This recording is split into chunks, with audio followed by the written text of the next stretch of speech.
Hi guys, today we will talk about how to fix or how to solve the problem of exited account on the application of Uber.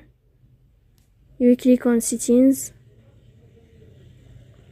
In this page you can click on apps, default apps, app settings. On above you can search about Uber app and you can click here.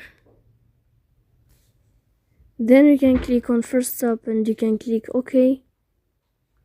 After that you'll enter to the window of storage.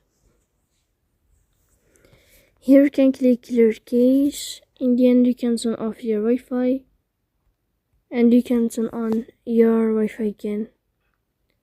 So please don't forget to support us by like and subscribe. See you next time in another video and thank you for your attention.